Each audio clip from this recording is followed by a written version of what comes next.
Caros irmãos, elevemos o pensamento a Deus, mentalizando boas vibrações. Roguemos pela companhia de espíritos de luz neste momento de leitura do Evangelho de Jesus em nosso lar, para que as palavras do Mestre penetrem fundo em nossos corações e possamos colocá-las em prática a cada ação daqui para frente. Dando continuidade ao estudo do Evangelho segundo o Espiritismo, na sua introdução, leremos hoje a autoridade da doutrina espírita, o controle universal do ensino dos espíritos. Se a doutrina espírita fosse de concepção puramente humana, não ofereceria por Senhor senão as luzes daquele que a houvesse concebido. Ora, ninguém neste mundo poderia alimentar fundadamente a pretensão de possuir com exclusividade a verdade absoluta. Se os espíritos que a revelaram se houvessem manifestado a um só homem, nada lhe garantiria a origem, porquanto fora mister acreditar, sob palavra, naquele que dissesse ter recebido deles o ensino. Admitida de sua parte sinceridade perfeita, quando muito poderia ele convencer as pessoas de suas relações. Conseguiria sectários, mas nunca chegaria a congregar todo o mundo. Quis Deus que a nova revelação chegasse aos homens por mais rápido caminho e mais autêntico. Incumbiu, pois, os espíritos de levá-la de um polo ao outro, manifestando-se por toda a parte, sem conferir a ninguém o privilégio de lhes ouvir a palavra. Um homem pode ser ludibriado, pode enganar-se a si mesmo. Já não será assim quando milhões de criaturas veem e ouvem a mesma coisa. Constitui isso uma garantia para cada um e para todos. Ao demais, pode fazer-se que desapareça um homem, mas não se pode fazer que desapareçam as coletividades. Podem queimar-se os livros, mas não se podem queimar os espíritos. Ora, queimassem-se todos os livros e a fonte da doutrina não deixaria de conservar-se inexaurível. Pela razão mesma de não estar na terra, de surgir em todos os lugares e de poderem todos descendentar-se nela. Faltem os homens para difundi-la. Haverá sempre os espíritos, cuja atuação a todos atinge e aos quais ninguém pode atingir. São, pois, os espíritos que fazem a propagação, com o auxílio dos inúmeros médiuns que, também eles, os espíritos, vão suscitando de todos os lados.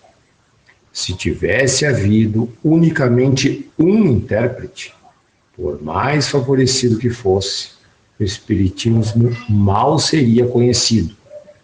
Qualquer que fosse a classe a que pertencesse tal intérprete, houvera sido objeto das prevenções de muita gente, e nem todas as nações o teriam aceitado, ao passo que os espíritos se comunicam em todos os pontos da Terra, a todos os povos, a todas as seitas, a todos os partidos, e todos o aceitam.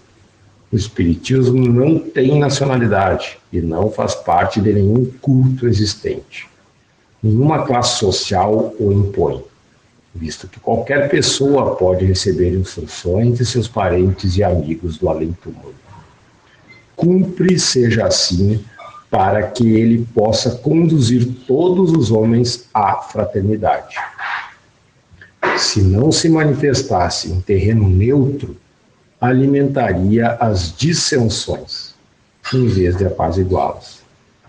Nessa universidade do ensino dos espíritos, reside a força do Espiritismo e também a causa de sua tão rápida propagação. Enquanto a palavra de um só homem, mesmo com o concurso da imprensa, levaria séculos para chegar ao conhecimento de todos. Milhares de vozes se fazem ouvir simultaneamente em todos os recantos do planeta, proclamando os mesmos princípios e transmitindo-os aos mais ignorantes, como aos mais doutos, a fim de que não haja deserdados. É uma vantagem de que não gozara ainda nenhuma das doutrinas surgidas até hoje. Se o Espiritismo, portanto, é uma verdade, não teme o mal-querer dos homens, nem as revoluções morais, nem as subversões físicas do globo, porque nada disso pode atingir os espíritos. Não é essa, porém, a única vantagem que lhe decorre da sua excepcional posição. Ela lhe faculta inatacável garantia contra todos os cismas que podem provir, seja da ambição de alguns, seja das contradições de certos espíritos. Tais contradições, não há negar, são um escolho, mas que traz consigo o remédio ao lado do mal. Sabe-se que os espíritos, em virtude da diferença entre as suas capacidades, longe se acham de estar individualmente considerados na posse de toda a verdade, que nem a todos é dado penetrar certos mistérios, que o saber de cada um deles é proporcional à sua depuração, que os espíritos vulgares mais não sabem do que muitos homens, que entre eles, como entre estes, há presunçosos e sofômanos, que julgam saber o que ignoram, sistemáticos, que tomam por verdades as suas ideias. Enfim, que só os espíritos da categoria mais elevada, os que já estão completamente desmaterializados, se encontram despidos das ideias e preconceitos terrenos. Mas também é sabido que os espíritos enganadores não escrupulizam em tomar nomes que lhes não pertencem, para impingirem suas utopias. Daí resulta que, com relação a tudo o que seja fora do âmbito do ensino exclusivamente moral, as revelações que cada um possa receber terão caráter individual, sem cunho de autenticidade, que devem ser consideradas opiniões pessoais de tal ou qual espírito, e que imprudente fora aceitá-las e propagá-las levianamente, como verdades absolutas. O primeiro exame probativo é, pois, sem contradita o da razão, ao qual cumpre se submeter, sem exceção, todo o que venha dos espíritos. Toda teoria em manifesta contradição com bom senso, com uma lógica rigorosa e com os dados positivos já adquiridos, deve ser rejeitada, pois, por mais respeitável que seja o nome que traga como assinatura.